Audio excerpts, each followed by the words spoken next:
Como a gente já explicou anteriormente, o Estado tem um desajuste entre o que gasta e o que arrecada, algo que já está sendo enfrentado pelo governo. Hoje o Rio Grande do Sul não paga a dívida com a União por força de uma liminar. Se ele não tiver receitas, fica muito difícil que o Estado possa aderir ao regime de recuperação fiscal. E quem diz isso é o próprio secretário do Tesouro Nacional. Se o Estado não conseguir mostrar que a conta fecha, ele não consegue aderir ao regime. E sem conseguir aderir ao regime, dificilmente o Estado conseguirá manter essa liminar para suspensão dos pagamentos. Ou seja, sem a liminar, o Estado volta a ter que pagar 3 bilhões e meio de reais por ano para a União, além de tudo que ficou para trás durante esse tempo em que esteve valendo a liminar, que já é cerca de 11 bilhões de reais. Para que você entenda o cenário para o ano que vem, acompanhe esse gráfico.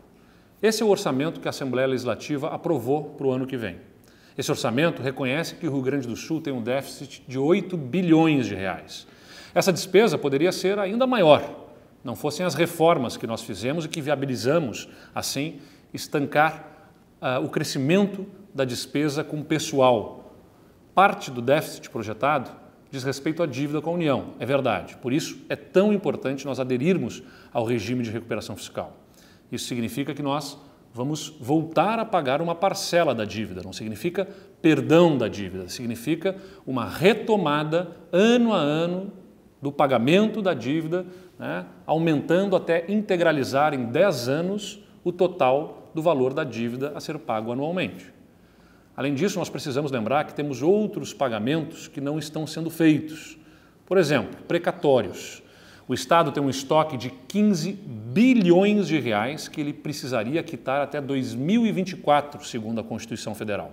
Hoje o Estado paga 600 milhões de reais por ano em precatórios, o que é absolutamente insuficiente para atender essa meta até 2024. Um outro ponto importante é a recente aprovação da vedação de que se compute o uso de recursos para pagamento de aposentados como recursos usados na educação. Isso significaria que os 25% que o Estado é obrigado a cumprir constitucionalmente de investimento em educação precisaria de um acréscimo de 3 bilhões de reais com a despesa com a educação. É meritório, evidentemente, todo investimento em educação, mas esse dinheiro não existe. O Estado não tem capacidade de aumentar em 3 bilhões de reais o aporte na educação. Ou seja, o Estado não paga a dívida com a União, mas vai ter que pagar. Não paga os precatórios como deveria, mas vai ter que apresentar um plano de pagamento para quitar essa dívida e ainda o Estado não cumpre a decisão do Congresso que veda o cômputo de pagamento de inativos como aplicação de recursos da educação e também provavelmente terá que nos próximos anos apresentar um plano de como viabilizar esse incremento de gastos na educação.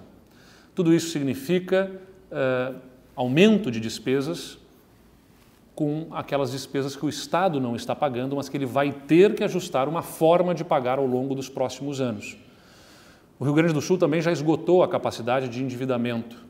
Está proibido de contrair empréstimos para fazer investimentos em infraestrutura, por exemplo. Por isso, não só o Estado tem que reduzir o déficit, que já é reconhecido, como também tem que ampliar a receita para pagar estas contas, que eu já falei, o Estado não está pagando, e para poder investir, porque ele não consegue contratar financiamentos. Eu concluo reforçando que nós não podemos abrir mão da receita. Eu tenho a convicção de que os deputados estaduais, que nunca faltaram com seu compromisso com o futuro dos gaúchos, com as próximas gerações principalmente, vão ter a compreensão de aprovar o nosso projeto, que não se trata apenas de uma manutenção de alíquotas, porque vem acompanhadas de uma série de melhorias do nosso sistema tributário, com redução de impostos, inclusive para quem empreende. E não apenas redução em relação ao que é no presente, redução, inclusive, ao que virá a ser se não for aprovado o projeto. Ou seja, é melhor para os empreendedores gaúchos que seja aprovado esse projeto com o fim da DIFAL, a redução das alíquotas internas e outros benefícios que estão presentes nele. Nós confiamos na Assembleia Legislativa para impedir um colapso nos serviços públicos do nosso Estado e, principalmente, para mantermos o Rio Grande do Sul no caminho certo.